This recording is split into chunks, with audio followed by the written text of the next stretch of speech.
السلام عليكم ورحمة الله وبركاته.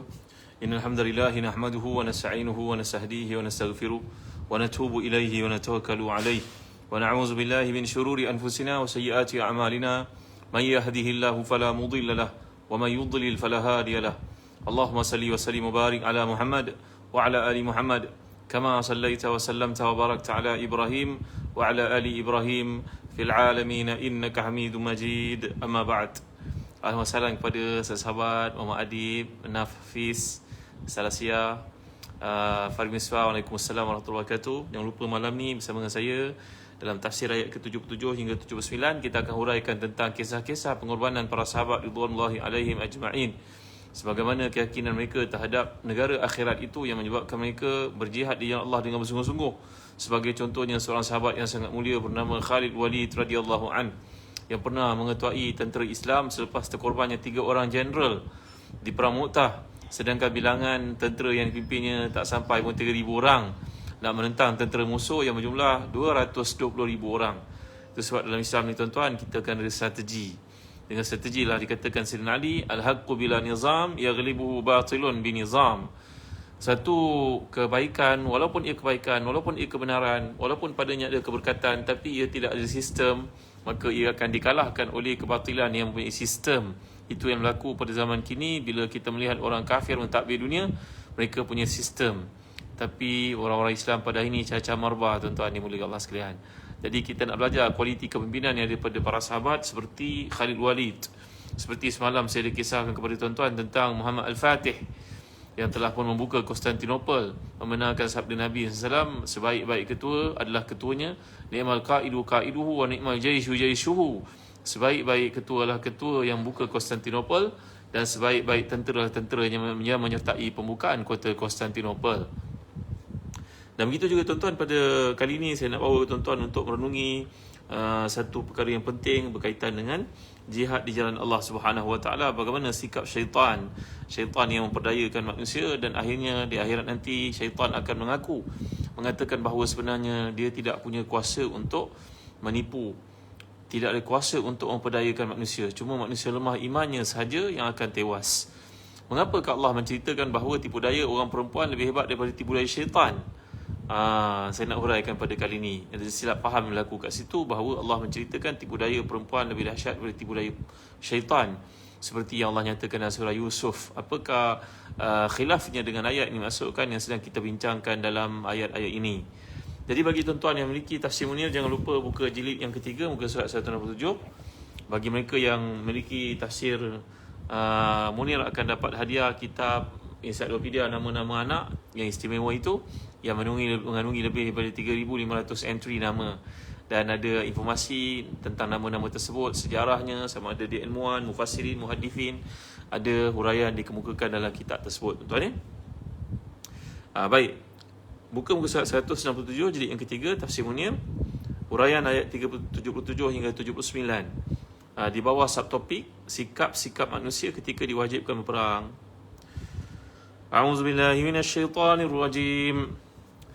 Alam tara ila alladhina qila lahum kufu aydiyakum wa aqimus salata wa atuz zakah falamma kutiba alaihimul qitalu idza fariqum minhum yakhshawna an-nas ka khashyatillahi aw ashadda khasyah faqalu rabbana lima katabta alaina al-qital لولا أخرتنا إلى أجل قريب قل متاع الدنيا قليل والآخرة خير لمن اتقى ولا تظلمون فتيلا أينما تكونوا يدرككم الموت ولو كنتم في بروج مشيدة وإن تصبهم حسنة يقولوا هذه من عند الله وإن تصبهم سيئة يقولوا هذه من عندك قل كل من عند الله فما لهؤلاء القوم لا يكادون يفقهون حديثا ما أصابك من حسنة فمن الله وما أصابك من سيئة فمن نفسك وأرسلناك للناس رسولا وكفى بالله شهيدا. Sadaqallahul Azim. Dan sebelum terlupa, saya nak bawakan juga pada kali ini kisah seorang hamba Allah yang mati di India. Sedangkan dia berada dalam majlis Nabi Sulaiman AS, dan dia dilihat oleh seorang lelaki dengan penuh curiga. Dia merasa risau. Lantas dia bertanya kepada Nabi Sulaiman, maka Nabi Sulaiman mengatakan itu malaikat maut, malakul maut, Israel. Maka dia lantaran ketakutan minta kepada Nabi Sulaiman supaya menghantarnya pergi ke India. Dengan angin yang dimiliki oleh Nabi Sulaiman, maka dia hantar ke India. Rupa-rupanya kematiannya berlaku di India. Tuan saya akan kebawa kepada dia. Terbawa pula, dah cerita pula awal-awal dah tak suspend dah. Begitu juga tuan-tuan, dalam ayat daripada surah An-Nisa ni kita akan lihat bagaimana manusia diajar beradab dengan Allah supaya tidak menyandarkan kepada Allah melainkan kebaikan. Walaupun hakikatnya semuanya daripada Allah, tapi bagaimanakah cara kita membetulkan kefahaman manusia yang mengatakan bahawa kejahatan itu pun daripada Allah. Maka manusia tiada pilihan. Manusia melakukan kejahatan kerana ketetapan daripada Allah. Bagaimanakah menjawab pandangan golongan Jabariyah, Qadariyah dalam perkara ini? Kita sebagai ahlu sunnah, apakah penjelasan dikemukakan oleh para ulama dari sudut akidah? Bagaimanakah membetulkan salah faham yang berlaku ni tuan-tuan? Baik. Tidakkah engkau memperhatikan orang yang dikatakan kepada mereka, tahanlah tanganmu dari berperang, laksanakan salat, tunaikan zakat. Ketika mereka diwajibkan perang, tiba-tiba sebahagian mereka, iaitu golongan munafik itu, takut kepada manusia seperti takutnya kepada Allah. Bahkan lebih takut dari itu. Mereka berkata, wahai Tuhan kami, mengapa engkau wajibkan perang pada kami? Mengapa tidak engkau tundakan kewajipan perang pada waktu yang lain? Katakanlah kesenangan dunia hanya sedikit dan akhirat itu lebih baik bagi orang bertakwa. Dan kamu tidak akan dizalimi sedikit pun. Di mana pun kamu berada, kematian pasti mendapatkanmu. Walaupun kamu berada dalam benteng yang tinggi dan kukuh. Jika mereka memperoleh kebaikan, mereka mengatakan ini daripada Allah. Jika mereka ditimpa satu keburukan, mereka mengatakan inilah pasalnya engkau, wahai Muhammad. Kedatangan engkau membawa keburukan dan juga musibah kepada kami, kata golongan munafiqun dan golongan Yahudi yang ada di Madinah. Katakanlah semuanya datang daripada Allah. Maka mengapakah orang-orang munafik itu hampir-hampir tidak memahami perbicaraan sedikit pun? Kebajikan apa yang kamu peroleh adalah daripada Allah, dan keburukan apa pun menimpamu itu dari kesalahan dirimu sendiri. Kami mengutusmu, wahai Muhammad, menjadi rasul kepada seluruh manusia, dan cukuplah Allah menjadi saksi. Dalam kuliah terdahulu saya telah bincangkan kepada tuan-tuan, ayat ini dikatakan turun berikutan dengan sikap beberapa orang sahabat yang begitu bersemangat untuk pergi berjihad. Lantas mereka mengatakan bahawa, ya Allah, fardukan ke atas kami satu ibadah yang mencabar kami, setakat salat, zakat, ini benda mudah bagi kami. Sedangkan jihad tidak difardukan lagi kerana sebab-sebab yang telah saya jelaskan semalam. Kata para ulama sirah, contohnya Safiur Rahman Al-Mubarakfuri, bahawa antara lain Allah tidak membenarkan jihad di Mekah kerana di Mekah itu penduduk Mekah sebahagiannya masih belum dapat hidayah. Mereka itu hendak mengikut Islam, tapi kerana buayan hidup dunia, kekangan keperluan harta menyebabkan mereka lambat masuk Islam, seperti contoh-contoh yang telah kita bincangkan beberapa kali dalam sirah Nabi SAW. Yang kedua, kerana umat Islam di Mekah belum ramai lagi bilangannya. Apa sahaja kekalutan yang bersifat peperangan akan mengakibatkan tamatlah riwayat mereka, maka Islam tidak akan dipikul dan panji Islam akan digugurkan. Yang ketiga, kita dapat faham bahawa di kalangan kaum keluarga di sana pun masih belah bahagi. Kalaulah perang diisytiharkan di Mekah, tentulah adik-beradik dan juga ayah ibu, suami isteri akan berperang di Mekah, tuan-tuan. Berlakulah perang saudara yang akan menelan semua yang kering dan juga basah. Ya'kulu al-yabis wal-akhdar, kata orang Arab. Maka semuanya akan hancur, lumat. Maka hikmah yang diberikan oleh Allah SWT dalam ketentuan itu adalah supaya umat Islam bersabar. Dan telah saya huraikan bagaimana di kalangan sahabat-sahabat Nabi datang jumpa dengan Rasulullah SAW untuk mengadu kepada Nabi, ala atas tansirulana, wahai Rasulullah, tidak minta pada Allah bantuan untuk kami ke? Maka Nabi telah menyifatkan orang-orang sebelum kamu lebih dahsyat ujiannya. Dibawa mereka ke dalam satu lubang, lalu digergaji, membahagikan tubuh mereka kepada dua. Ada yang disikat dengan sikat daripada besi yang panas sehingga memisahkan tulang dari dagingnya. Walakinnakum tasta'jilun, tapi kamu ini merupakan orang yang tergesa-gesa. Walaupun sahabat Nabi ridwanullahi alaihim ajma'in, pangkat mereka sangat tinggi di sisi Allah, tapi tarbiyah Nabi, tarbiyah Allah ini penting untuk mereka bersabar. Itu sebab tuan-tuan yang mulia Allah, dalam ayat ini menekankan kepada kita aspek yang perlu dijaga ketika kita tidak boleh memainkan peranan jihad. Bagi umat Islam yang tinggal di negara minoriti, mereka punya peranan seperti mendirikan salat, mengajak orang salat. Lalu pernah ditanya kepada Syekh Al-Imam Muhammad Tawli Syarawi, bagaimanakah pendapat tuan terhadap orang yang tak salat? Apakah hukumnya? Jawapan tuan guru yang mulia ni, hendaklah kau bawa pada dia, bawa dia, pegang tangan dia, bawa dia pergi ke masjid. Itulah hukum orang yang tidak salat pada kamu. Pujuk dia. Tuan-tuan, Kalau ada kalangan adik-beradik kita tak salat, pergilah ziarah rumah dia waktu sembahyang, ajak dia sembahyang bersama-sama. Contohnya. Kalau kawan-kawan kita tak salat, belanja dia makan. Belanja dia makan selalu sampailah dia hutang budi yang kita, pun dia dah ajak dia salat. Kalau dia tak mau salat juga, minta balik semula belanja yang pernah kita beri kepadanya. Kata almarhum Datuk Ismail Kamus, gurau lah tuan-tuan ni. Sebelum terlupa, saya nak ajak tuan-tuan untuk menggunakan satu produk asaskan sunnah Nabi, iaitu Habatul Barakah, Habatul Sauda. Itulah minyak Habatul Sauda yang telah pun diproses dalam bentuk yang mudah untuk tuan-tuan gunakan. Lihat ni tuan-tuan. Makan pagi 2, petang 2.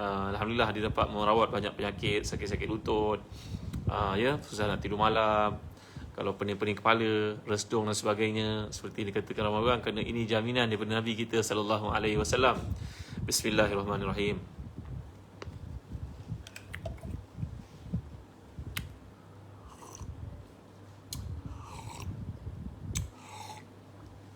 Saya suka kunyah tuan-tuan. Habatul Sauda, Habatul Barakah ini yang bernama Birkah ini datang dari perkataan barakah. Bismillah. Mudah-mudahan bagi kelagaan kepada anggota kita sebagaimana Nabi yang salah menyatakan dia sebagai Habatul Barakah. Bijirin kebaikan, bijirin keberkatan. Para sahabat Nabi yang luka parah dalam perangan, mereka menggunakan Habatul Barakah dengan minyak zaitun. Dalam Habatul Barakah, minyak Habatul Sauda ni campur dengan minyak zaitun ni, dia dapat merawat penyakit-penyakit kronik berlaku di kalangan para sahabat. Kalau itu jaminan Nabi, kita tidak patut rasa gusar dan bimbang. Ya tuan-tuan. Baik, kembali kita kepada ayat ni tadi yang menceritakan tentang Nabi kita sallallahu alaihi wasallam bersama dengan para sahabat. Maka bila mereka tidak diperintahkan untuk berjihad, ada hikmah di sebaliknya untuk mereka strengthenkan akidah mereka. Jadi bagi orang Islam yang berada di negara minoriti Muslim, mereka punya peranan untuk ajak orang salat, untuk membantu dana umat Islam. Ya, saya tahu, saya kenal di Singapura sebagai contohnya, ramai di kalangan Singaporean ni suka berderma. Ya, tuan-tuan ni boleh katakan, kalau ustaz-ustaz mereka berceramah, habis ceramah itu semua salam, semua bagi duit tuan-tuan. Allah sayangnya mereka pada para ustaz. Ini sifat-sifat dermawan yang ada pada orang-orang di Singapura, saudara mara kita. Itu juga di Brunei, tuan-tuan ni boleh katakan sekalian ya. Jadi peranan kita dalam negara yang tidak mempunyai majoriti Muslim tetap berjalan supaya ia mencerminkan imej yang baik terhadap orang Islam, menunjukkan contoh yang terbaik. Peranan kita tidak kita berhentikan.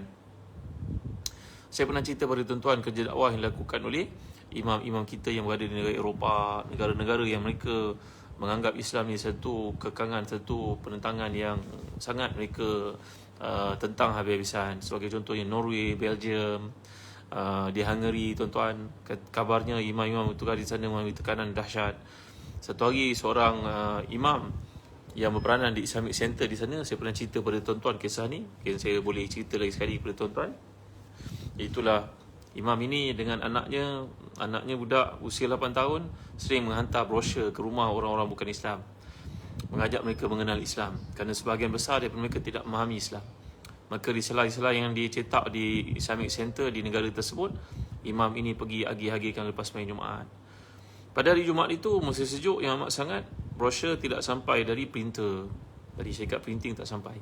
Yang tinggal hanya beberapa line saja.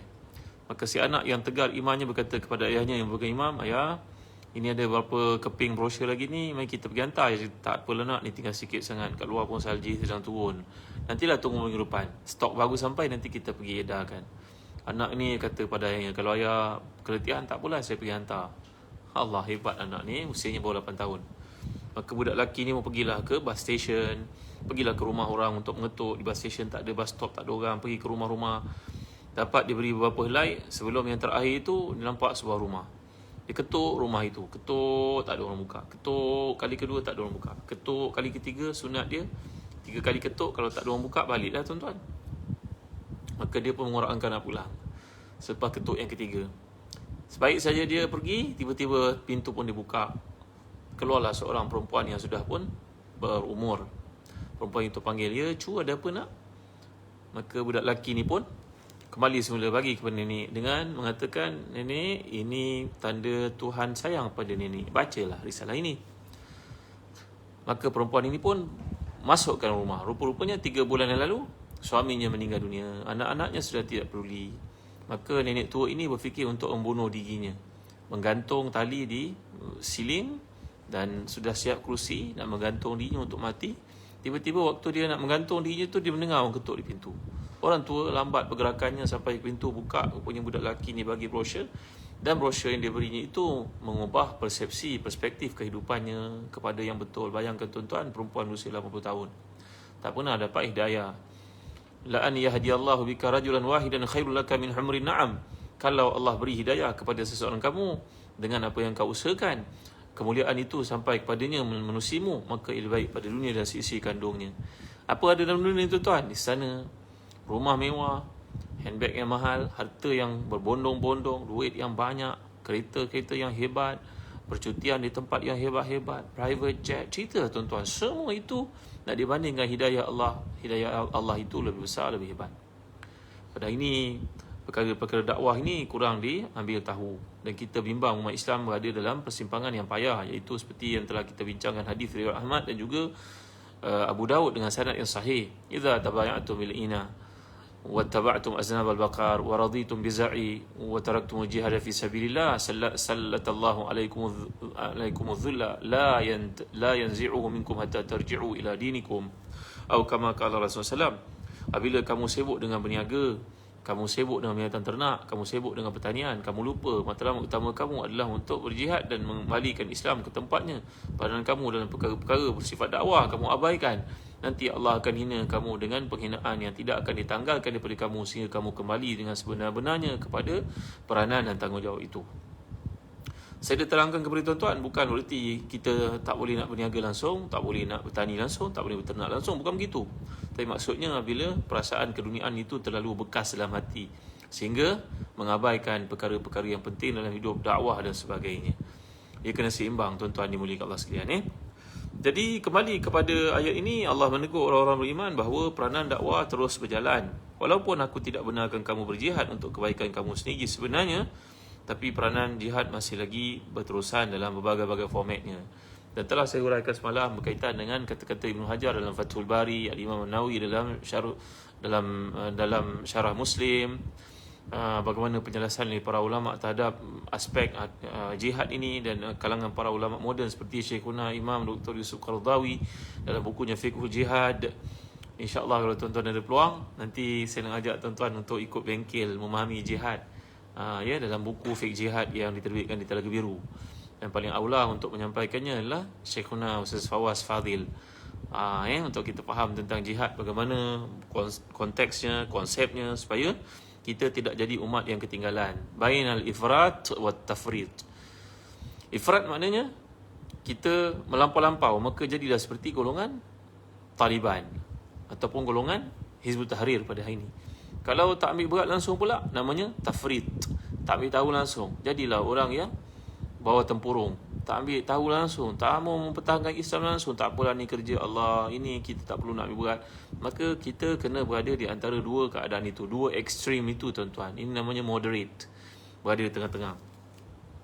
Ayat ini menceritakan tentang sikap kaum munafikun yang cukup takut kepada peperangan, iaitu bila mereka membayangkan peperangan itu akan menyebabkan berpisahnya roh dari jasad, dengan segala kenikmatan dunia itu akan hilang, luput, rumah yang dibina, kekayaan yang dimiliki semuanya akan ditinggalkan. Maka itulah perasaan yang hinggap di hati golongan munafikun, menyebabkan mereka tidak mahu berperang bersama dengan Rasulullah sallallahu alaihi wasallam. Lalu Allah menyatakan, "Qul mata'ud dunya qalil wal akhiratu khairul liman ittaqa wa la tuzlamuna fatila." Katakan nikmat dunia itu terlalu kecil, qalil, terlalu kecil. Ketika matinya sahabat yang mulia namanya Sa'ad bin Mu'az radhiyallahu anhu, yang merupakan ketua di kalangan penduduk Madinah satu masa sebelum Islam. Sa'ad bin Mu'az yang sangat dicintai oleh Nabi sallallahu. Beliau inilah di antara yang berkata yang saya telah jelaskan, izhab anta rabbuka faqatila inna ma'akuma muqatilun. Wahai Rasulullah, pergilah berperang bersama dengan Tuhan, bersama dengan Allah. Saya dan juga pengikut-pengikut saya akan turut serta walaupun Nabi masuki lautan api sekalipun. Gembira Nabi, nangis Nabi dengan kata-kata orang hebat macam Sa'ad bin Mu'az. Sa'ad bin Mu'az ni ketika matinya Nabi bertinjit-tinjit pergi menziarahi jenazahnya, berhenti pijak di hujung jari, kerana menyaksikan terlalu ramainya malaikat yang hinggap ke muka bumi untuk mengiringi pemergian Sa'ad bin Mu'az radhiyallahu anhu arda. Sahabat yang handsome ini, yang segak ini, yang putih ini, yang mulia ini, seputih kulitnya, hatinya, demikian juga kematiannya disaksikan oleh ribuan malaikat turut hadir mengiringi pemergian manusia yang hebat itu. Ketika beliau mati, maka Rasulullah SAW sabda, untuk pengetahuan kamu, sapu tangan yang dimiliki oleh Sa'ad bin Mu'az itu lebih baik pada dunia dan sisi kandungnya. Sapu tangan, tuan-tuan, sapu tangan. Kita ni beli sapu tangan pun kadang-kadang tak ingat letak kat mana. Nak cerita entengnya, kecilnya, sempoinya nilai sapu tangan tu, tuan-tuan. Tisu lah boleh kita kata, tisu. Siapa peduli buat tisu? Tisu yang dimiliki oleh Sa'ad bin Mu'az itu lebih baik pada dunia dan sisi kandungnya. Itu sebab dalam ayat ini Allah mengatakan, kul mata'ud dunya qalil wal akhiratu khairul liman ittaqa wa la tudhlamuna fatila. Kamu tidak akan dizalimi walau sedikit pun. Saya telah huraikan kepada tuan-tuan tentang maksud perkataan fatil, naqir. Ini telah kita bincangkan kitmir berkaitan dengan kurma. Kami di Turntable pun sedang mengadakan kempen makan kurma ajwa sekarang, tuan-tuan. Kalau tuan-tuan ada peluang, maka marilah kita menikmati kurma ajwa yang disifatkan Nabi SAW, man tasabbaha bi sab'i tamaratin ajwatan lam yaduruhu sumun wala sihrun. Siapa yang makan kurma ajwa 7 biji satu pagi, dia akan selamat daripada semua bentuk sihir dan juga racun. Sabda Nabi SAW dalam hadis sahih riwayat Bukhari dan Muslim. Jadi bila Allah menyatakan kamu tidak akan dizalimi sedikit pun, kezaliman dimaksudkan, kita pernah bincangkan seperti kata Imam Az-Zamakhsyari, iaitu dikurangkan sedikit. Kamu patut dapat 100 tapi diberi pada kamu 99 saja.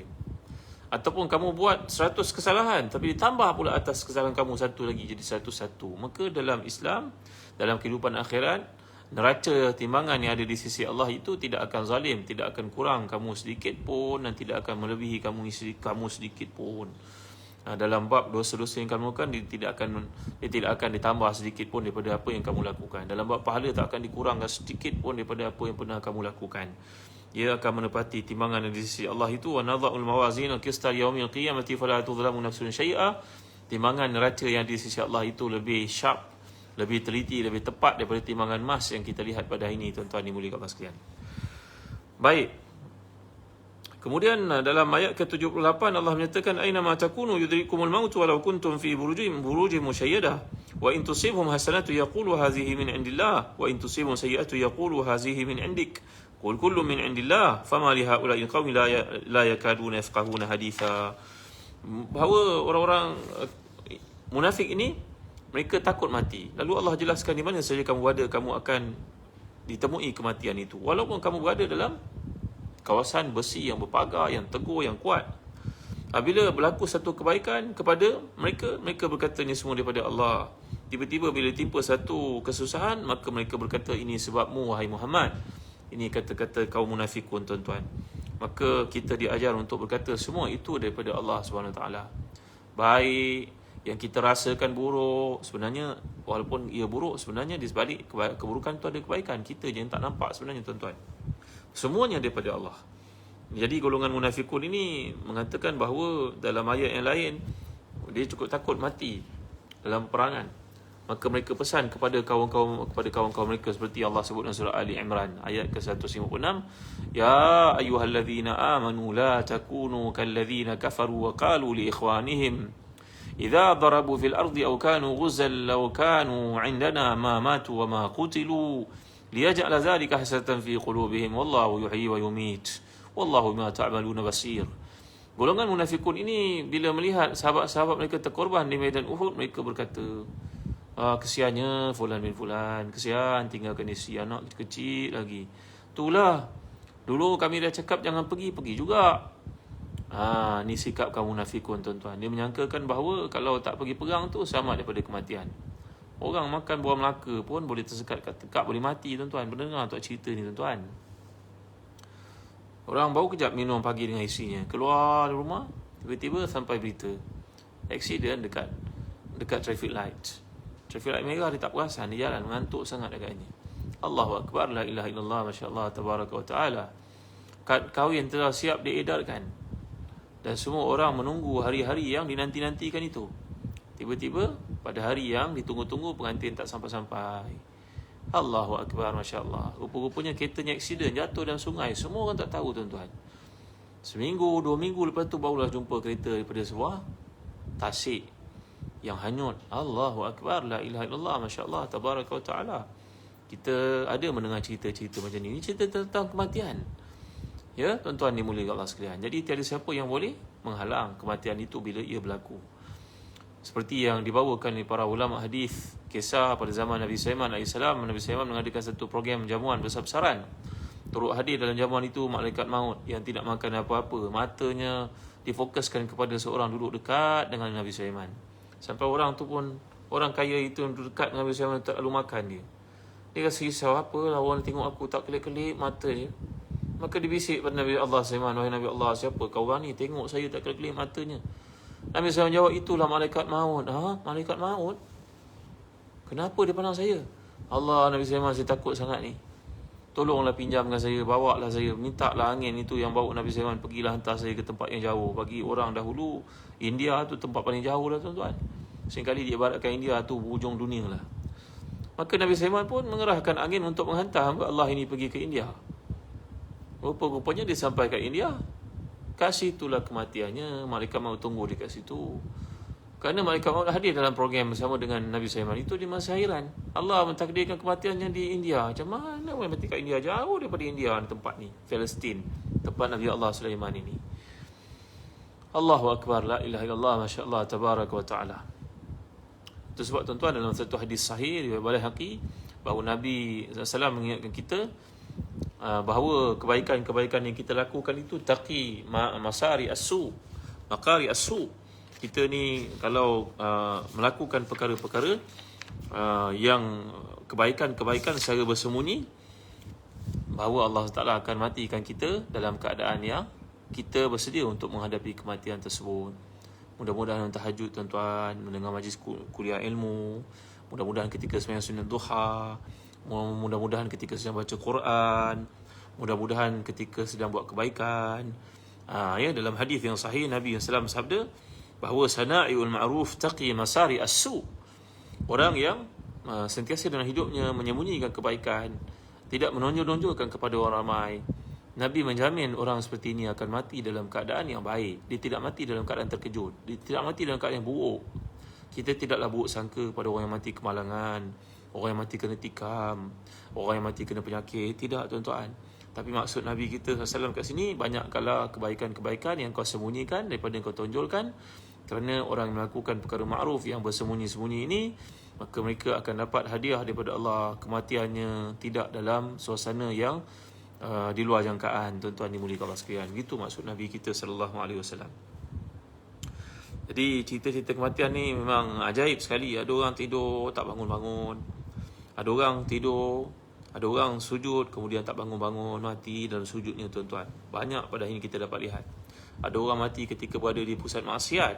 Allahu Akbar, la ilaha illallah, Masya Allah, na'udzubillahi min zalik. Ada orang yang mati kat rumahnya, ada orang mati jauh daripada rumahnya, ada orang mati ketika pergi musafir jauh, ada orang mati menaiki kenderaan, ada orang mati dalam rumahnya, orang tak tahu tuan-tuan. Tahu-tahu je bau yang tidak enak keluar terbit sampai jiran-jiran semua bau apa, bau tak elok ni. Mereka pun merasa suspicious, pecahkan pintu, rupa-rupanya fulan telah pun mati di situ, mungkin beberapa hari yang lalu nampaknya. Allahu Akbar, masya-Allah, tabaraka wa taala. Jadi ini cerita tentang kematian yang perlu selalu kita ingatkan diri kita. Tuan-tuan hati dan dikasih sekalian. Jadi Allah mengingatkan kita dalam ayat ini, sikap orang beriman, apa sahaja kebaikan itu semua disandarkan kepada Allah. Keburukan itu disandarkan kepada diri kamu sendiri. Bahawa memang Allah tetapkan, tapi tidak adab kita dengan Allah adalah untuk menyatakan semua kebaikan itu kepada Allah.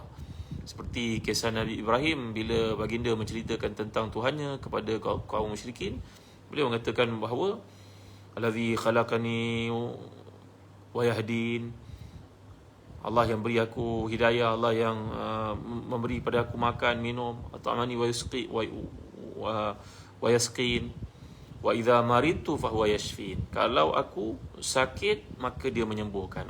Nabi Ibrahim tidak berkata kalau dia sakit aku dia sembuhkan aku, walaupun penyakit itu datang daripada Allah.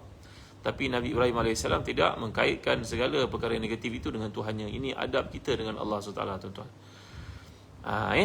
Jadi dalam konteks ayat ini, bila kita perhatikan bahawa golongan kafirun, munafikun sering menyandarkan yang buruk-buruk itu semua kepada Nabi, kepada orang Islam. kebaikan mereka katakan daripada Allah.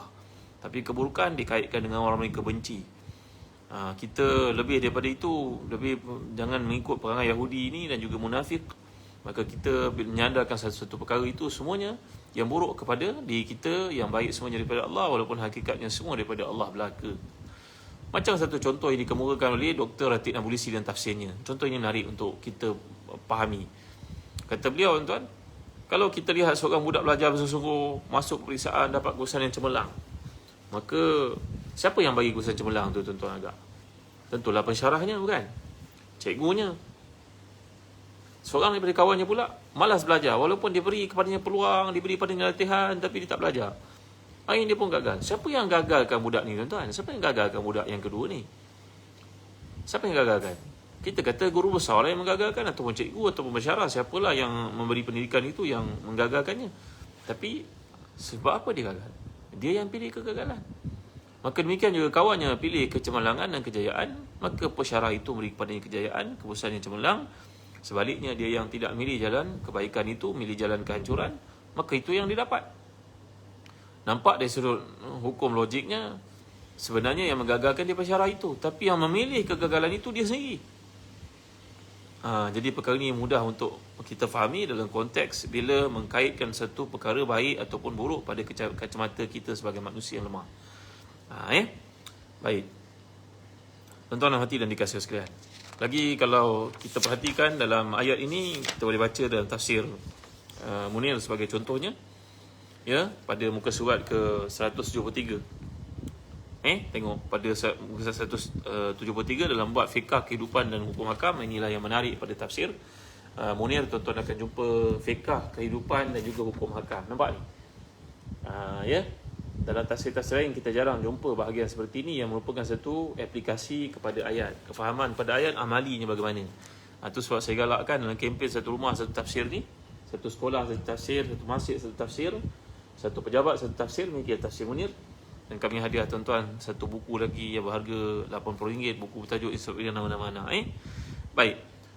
Poin yang ketiga, kata almarhum Dr. Wahab Az-Zuhaili, merancang satu negara, bangunkan gedung-gedung untuk kehidupan, melindungi harta dan jiwa merupakan sunnatullah, dia tetapkan untuk hamba-hambanya. Jangan kita pandang pula ayat ni kalau begitu seperti yang kita gambarkan tadi, larangan untuk berniaga, larangan untuk beternak, untuk tanam, kadang seorang abaikan jihad. Bukan itu maksud dia. Kita tetap disuruh untuk membangunkan negara, kita tetap disuruh untuk beternak, bertani dan sebagainya, tapi kena seimbang.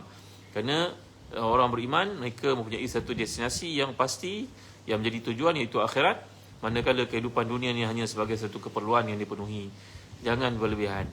Itu sebab tuan-tuan, orang-orang bijak menasihati, jangan kita ni terlalu kagum sangat dengan masyarakat barat yang tak ada agama itu. Bila kita baca kisah kejayaan bisnes mereka, ada harta trilion, bilion, anak baru lahir pun dah bagi harta sampai 2 bilion. Kita rasa hebatnya. Kita terlupa bahawa kita ni orang beriman. Allah janjikan akhirat itu sapu tangan Sa'ad bin Mu'az baik pada dunia dan sisi kandungnya, tuan-tuan. Siapa yang paling kaya kat Malaysia ni, tuan-tuan? Ada orang sebarkan video, sebarkan WhatsApp, point-point, menarik juga. Hartanya banyak sekian, gedungnya banyak sekian, tanahnya banyak sekian, tapi orang sembahyang qabliyah subuh, Sunatul Fajr 2 rakaat sebelum subuh itu, sama ada selepas azan ataupun sebelum azan. Kalau sebelum azan namanya tahajud, lepas azan namanya salat qabliyah subuh, maka dia lebih baik dunia dan sisi kandungnya, tuan-tuan. Ini dunia astronomi melihat bahawa rupa-rupanya sistem galaksi yang ada di muka bumi yang kita dapat lihat ni terlalu banyak, beribu-ribu. Matahari yang kita rasakan besar ni, ada matahari jauh lebih besar daripada matahari kita, tuan-tuan. Saiznya jutaan kali lebih besar daripada matahari kita. Kalau nak pergi ke planet Mars yang terdekat itu memerlukan 8 bulan dengan bahan api minyak untuk sampai kepadanya, petrol ke benda ke elektrik untuk power sampai ke situ. 8 bulan sampai ke sana. Mereka menyangkakan di Mars itu ada air. Kalau ada air tentu ada kehidupan, nak pindah ke sana. Kalau Allah turunkan besi ke muka bumi ini, besi ini punya nilai mahal. Satu jenis zat daripada tanah, daripada planet lain jatuh ke bumi, nilainya besar kat bumi. Maka mereka berfikir kalau pergi ke planet lain tentulah banyak lagi bahan galian yang boleh menyebabkan negara mereka bertambah kaya. Orang barat ni fikir ke dunia tak habis-habis, tuan-tuan. Kita orang beriman melihat, ya Allah besarnya dunia Allah jadikan. Maka dengan sebab itu, syurga yang diberikan kepada seseorang seperti Allah firmankan dalam surah Ali Imran ayat 133, wasari'u ila maghfiratin min rabbikum wa jannatin 'arduha as-samawati wal ard u'iddat lil muttaqin. bersegeralah kamu kepada keampunan Tuhan kamu dan keridhaannya dan syurga yang luasnya seperti langit dan bumi. Setengah qiraat yang syadzah membaca irduhas samawati wal ard. Ird ini lawan bertul. Kalau kita beli rumah, ird ini berarti lebar, tul itu berarti panjang. Dalam Dalilul Falihin, seperti qiraat yang syadzah, qiraat yang pelik, yang tidak muktabarah, baca bahawa perkataan ird maknanya lebar syurga saja seperti langit bumi. Kalau lebarnya macam langit bumi, agak panjangnya macam mana tuan-tuan? Itu seorang lalu di bawah sebatang pokok di akhirat nanti, jaraknya daripada hujung sini ke hujung sana 500 tahun perjalanan. Subhanallah, masya-Allah, tabaraka wa taala. Kita bukan pakai kilometer lagi tuan-tuan, bukan pakai batu lagi. Nilai waktu di sana, nilai jarak di sana, hari, waktu, masya-Allah, subhanallah, tabaraka wa taala. Jadi dalam ayat ini kita jangan kita lalai, kita usaha untuk dunia, tapi janganlah ingat dunia ni tempat kebanggaan untuk menunjuk-nunjuk pada orang. Ini bisnes yang utama, bisnes riak tuan-tuan. Kalau boleh tunjukkan diri sendiri, tunjukkan kereta, tunjukkan rumah, tunjukkan perkara-perkara kita buat yang tak seberapa ni. Cucu Nabi bernama Ali Zainul Abidin itu, padanya berkesan ketika dimandikan jenazahnya itu, kesan mengangkat benda-benda yang berat. Penduduk Madinah mengkaitkan dengan bantuan, misi bantuan yang mereka terima pada waktu malam, tak diketahui siapa penyumbangnya, kerana pada hari mati terhentilah segala bantuan yang pernah dinikmati oleh anak-anak yatim, golongan ibu tunggal di Madinah. Barulah mereka pasti yang menghantar bekalan itu semasa hidup Ali Zainul Abidin, cucu Nabi yang sangat handsome ini. Bila matinya, barulah mereka sedar bantuan itu terhenti. Tak pernah nak menunjuk kepada orang. Badannya penuh dengan kesan menghantar benda-benda berat diangkatnya. Ya tuan-tuan dimuliakan Allah sekalian. Jadi ambillah contoh orang-orang seperti ini. Jangan kita melihat contoh orang yang menonjol-nonjolkan dirinya dan menyangkakan itu yang betul. Sebenarnya itu yang salah, tuan-tuan dimuliakan Allah sekalian. Menurut para ulama tafsir dan takwil seperti Ibn Abbas lain-lain, Allah berfirman di sini, wa in tusibhum hasanatu yaqulu hazihi min indillah wa in tusibhum sayyi'atu yaqulu hazihi min indik. Ini turun berikutan sifat Yahudi dan munafik yang mengkaitkan ketika Nabi sampai ke Madinah, mereka mengatakan semenjak kedatangan Muhammad ke Madinah ini hancur habis semua benda, tak menjadi. Pokok korma tak berbuah, air kering, negara menjadi panas. Inilah sifat kaum Yahudi dan juga munafikun yang menafikan kebaikan Nabi kita SAW. Padahal kita baca dalam sirah Nabi ketika Nabi masih kecil, baginda SAW telah pun dipelihara oleh Halimah Sa'diyah. Kedatangan budak kecil ini, Nabi kita masih baby lagi pada masa itu, mengundang macam-macam kebaikan, keberkatan datang ke rumah itu. Susu kambingnya banyak, pokok kormanya hidup, hidupnya aman damai. Keberkatan muncul dalam hidup orang yang soleh. Orang soleh ni kalau ada bersama kita, kebaikan banyak tuan-tuan dimuliakan Allah sekalian. Tuan-tuan jadi orang baik-baik kerana doa orang soleh keliling tuan-tuan. Tahu tak? Datuk tuan-tuan, nenek tuan-tuan, bapak tuan-tuan, ibu tuan-tuan yang menangis di kejauhan malam, mohon kepada Allah untuk kebaikan tuan-tuan. Teruskanlah kebaikan ini sebagaimana mereka telah pun mendoakan untuk kita teruskan doa untuk cucu, anak, zuriat kita tuan-tuan, meneruskan legasi kebaikan ini. Itu sebab dalam hadis mengatakan, faman wajada khairan falyahmadillah wa man wajada ghaira dzalik fala yalumanna illa nafsah. Siapa yang mendapati dirinya cenderung buat kebaikan, banyaklah syukur pada Allah. Siapa yang cenderung buat kemaksiatan, janganlah mencela melainkan dirinya sendiri. Dirinya yang membawa dia untuk melakukan perkara-perkara yang haram, perkara-perkara maksiat dan sebagainya. Baik. Lihat di hujung huraian ni tuan-tuan, ada orang memahami ayat kullu min indillah ini kefahaman keliru. Mereka keliru ni makna bahasa, makna mereka tersilap. Mereka mengertikan perkataan Syiah dengan kejelekan, iaitu kemaksiatan, hingga mereka menganggap bahawa sumber perilaku maksiat dan perilaku yang baik semuanya daripada Allah. Kefahaman ini keliru seperti contoh yang telah saya berikan tadi. Macam mana keburukan berlaku pada seseorang? Dia yang pilih. Macam pelajar ni tadi, orang semua belajar, dia tidur. Dia sibuk main game, dia sibuk main WhatsApp, dia sibuk pergi tengok macam-macam benda perkembangan kat YouTube. Akhirnya dia tak belajar. Bila tak belajar, dia gagal. Adakah pensyarah itu yang menggagalkan dia? Ya, pensyarah itu gagalkan dia. Tapi dengan sebab dia, pilihan orang budak itu sendiri. Kenapa kawannya boleh berjaya? Maka begitu kita kena faham tuan-tuan. Maka dalam konteks kesalahfahaman yang berlaku ini, bila di kalangan umat Islam yang tersesat menjadi Qadariyah, Jabariyah, yang telah pun memaksakan, mengatakan kebaikan, keburukan semuanya dengan pilihan daripada Allah tanpa campur tangan daripada manusia, itu merupakan kesilapan tuan-tuan dimuliakan Allah sekalian. Kalau kita memahami laras bahasa Arab yang betul, kata para ulama tafsir macam Syekh Muhammad Zuhair ini, kalau seandainya dimaksudkan dengan sayyi'ah itu tindakan orang-orang yang jahat, hasanah tindakan orang baik, tentulah redaksi ayat sepatutnya bunyi ma asabta min hasanatin, apa sahaja kebaikan yang kau lakukan. Dan begitu juga ma asabta min sayyi'atin, tapi ayat tidak bunyi begitu. ayat kita dapat lihat Allah gunakan wa in tusibhum hasanatu yaqulu hadhihi min indillah. Bila menimpa mereka satu kebaikan.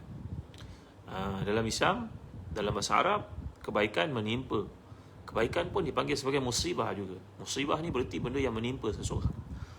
Macam orang Melayu mengatakan akibat. Akibat tu dalam konteks kamus bahasa Melayu, kalau semua akibat tu maknanya benda buruk. Dalam Quran tak. Akibat tu menunjuk pada benda-benda yang kesudahan. Wal akibatu littaqwa. Allah menyatakan dalam Quran, kesudahan itu untuk orang bertakwa, untuk ketakwaan. Jadi akibat tidak semestinya merujuk kepada penggunaan yang negatif, ia juga merujuk kepada kebaikan. Jadi dalam konteks bahasa Arab, wa in tusibhum hasanatu yaqulu hazihi min indillah. Bila menimpa mereka satu kebaikan, mereka mengata ini semua daripada Allah. Wa in tusibhum sayyi'atu yaqulu hadhihi min indik. Kalau menimpa mereka satu keburukan, mereka mengatakan ini daripada Muhammad lah ni. Ini sebab si Muhammad datang ke Mekah, ke Madinah, ke tempat kita lah jadi hawu biru macam ni. Ini kata-kata golongan munafik yang dipengaruhi oleh kaum Yahudi, tuan-tuan dimuliakan Allah sekalian. Jadi dalam ayat yang penghabisan kita dapat lihat bahawa Nabi Muhammad adalah utusan Allah yang bawa wahyu daripada Allah SWT. Cukuplah Allah menjadi saksi walaupun manusia menolak. Dan saya juga menjanjikan kepada tuan-tuan kisah tentang sahabat yang mulia bernama Khalid Walid radhiyallahu anhu, yang mana Khalid Walid ni mengatakan bahawa dalam perangan Mu'tah, yang mana bila wafatnya Zaid bin Harisah, wafatnya Ja'far bin Abi Talib, terkorbannya Abdullah bin Rawaha, maka Nabi telah mendapat tahu semua itu daripada perkhabaran wahyu. Maka Nabi mengatakan, kalau 3 orang jeneral ini terkorban, gantikan seorang yang kamu fikirkan layak. Maka umat Islam pun melantik Khalid Walid, yang tidak pernah kalah dalam mana-mana pertempuran pun, tuan-tuan. Tak pernah kalah. Kata Khalid Walid dalam perang Mu'tah ini, bilangan kami tak sampai 2,000, musuh Allah tak sampai 3,000, musuh Allah golongan Rom itu bilangan mereka 320,000. Berapa lipat kali ganda, tuan-tuan? 3,000 lawan 220,000. 70 kali ganda, tuan-tuan. Tapi dalam perangan ini Khalid berkata, aku telah pun berperang bersungguh-sungguh sehingga 9 pedang di tanganku patah. 9 pedang patah, tuan-tuan. Kalau kita pergi ke muzium Tok Kapur di Istanbul itu, kita lihat pedang para sahabat tu, rasa-rasa orang macam saya ni nak angkat pun tak daya, tuan-tuan. Yang beratnya, besarnya. Khalid Walid badan yang tegap, sasa. Dia ni macam Sayyidina Umar besarnya, tuan-tuan, ni Khalid Walid ni. Kan? Jadi Khalid Walid punya keberanian sehingga terakhir sekali 9 pedang patah dalam perang Mu'tah, yang tinggal cuma satu saja pisau kecil daripada Yaman yang ada bersama dengan aku. Walaupun demikian, Khalid dengan kesungguhannya untuk mati syahid ketika beliau diselenggarakan jenazahnya pada hari kematian, di mana beliau mengatakan, ini matilah Khalid macam matilah seekor unta tua yang tidak bernilai, katanya penuh tawaduk. Khalid Walid mengatakan, aku sibuk berjihad sehingga aku tak sempat nak menghafal Al-Quran. Ini kata-kata tawaduk, tuan-tuan ni. Jangan kita jadikan dalil pula mengatakan, tengok Khalid Walid pun tak hafal Quran. Ini hujah yang salah, tuan-tuan. Sahabat ni mereka tawaduk. Jadi Khalid Walid ni pada hari kematiannya mati di atas katilnya. Dan ketika diuruskan oleh keluarganya kematian beliau itu, Sayyidina Umar Khattab radhiyallahu anhu mengatakan, rahimallahu Aba Sulaiman, Allah merahmati Abu Sulaiman. Ini gelaran kunyah bagi Sayyidina Khalid Walid.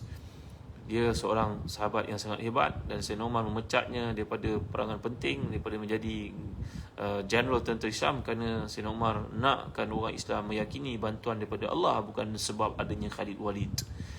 Khalid Walid ni ada kaitan persaudaraan dengan Umar Khattab, tuan-tuan ya. Mereka keluarga dekat sebenarnya. Ketika ada pihak munafik yang cuba untuk mengapi-apikan pemecatan tersebut, Sayyidina Umar kata, kamu dah tahu aku dengan Khalid ini punya hubungan kekeluargaan, itu tidak pernah terkesan daripada pemecatan aku dengan terhadap dia. Pemecatan ni isu lain, kekeluargaan adalah perkara lain. Susah nak jadi orang profesional macam Umar Khattab radhiyallahu anhu, tuan-tuan ya.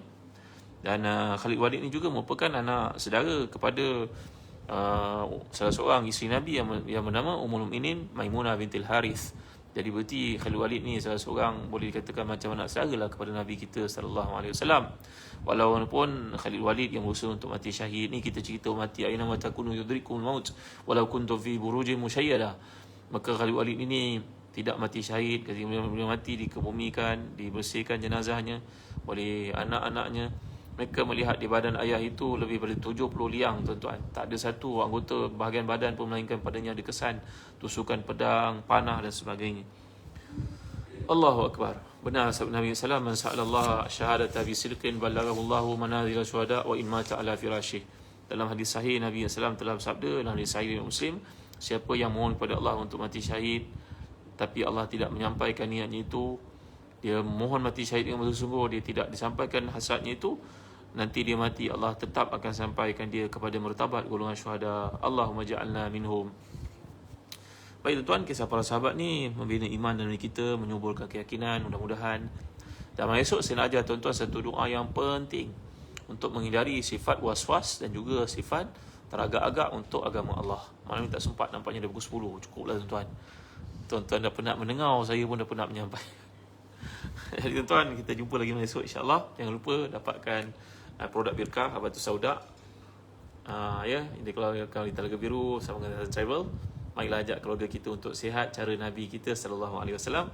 Sekian daripada saya untuk malam ni, sama kita tangguhkan dengan baca suratul Asr tasbih kafarah. Bismillahirrahmanirrahim. Wal 'asr innal insana lafi khusr illa alladhina amanu wa 'amilus salihat wa tawassaw bil haqq wa tawassaw bis sabr. Subhanakallahumma wa bihamdik asyhadu an la ilaha illa anta astaghfiruka wa atubu ilaik. اللهم اغفر لنا ذنوبنا وإسرافنا في أمرنا وثبت أقدامنا وانصرنا على القوم الكافرين. اللهم أحسن عاقبتنا في الأمور كلها وأجرنا من خزي الدنيا وعذاب الآخرة. ربنا لا تزغ قلوبنا بعد إذ هديتنا وهب لنا من لدنك رحمة إنك أنت الوهاب. ربنا هب لنا من أزواجنا وذريتنا قرة أعين وجعلنا للمتقين إماما. Ya Allah, kurniakan untuk kami, pasangan kami, anak-anak kami, zuriat kami di penyejuk mata mandang, jadikan kami pemimpin kepada orang bertakwa. Rabbana atina fid dunya hasanah wa fil akhirati hasanah wa qina azabannar. Wassallallahu ala sayyidina Muhammad wa ala alihi wa sahbihi wa sallam. Alhamdulillahirabbil alamin. Taqabbalallahu minna minkum. Tuan-tuan jangan lupa, bagi tuan-tuan yang minat untuk dapatkan nota, silalah masuk ke grup Telegram sahabat Ustaz Zahazan. Masih lagi terbuka. Kami target tak ramai lah, 25,000 orang cukup lah untuk berada kat situ. Mari sama tuan-tuan ni war-warkan, dan mari sama kita berkongsi ilmu, berkongsi benda-benda yang baik, manfaat kepada kita. Tak mau cerita-cerita benda-benda yang remeh-remeh yang boleh menguris perasaan orang, boleh menyebabkan kita bala dan fahaman dan sebagainya. Kita tak mau masuk kat situ.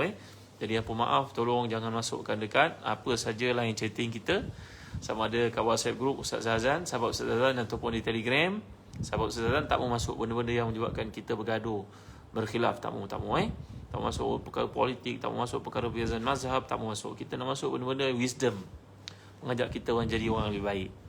Jumpa lagi besok insya-Allah, dan kisah-kisah yang akan saya bawa dan juga doa-doa yang kita akan pelajari menghindari sifat nifak yang berlaku kepada sebahagian yang ada di Madinah pada masa itu. Sekian, jumpa lagi besok insya-Allah tuan-tuan pada waktu yang sama. Tolong share, war-warkan kepada teman-teman kita. Kenang kami dalam doa kalian. Sekian, Assalamualaikum warahmatullahi wabarakatuh.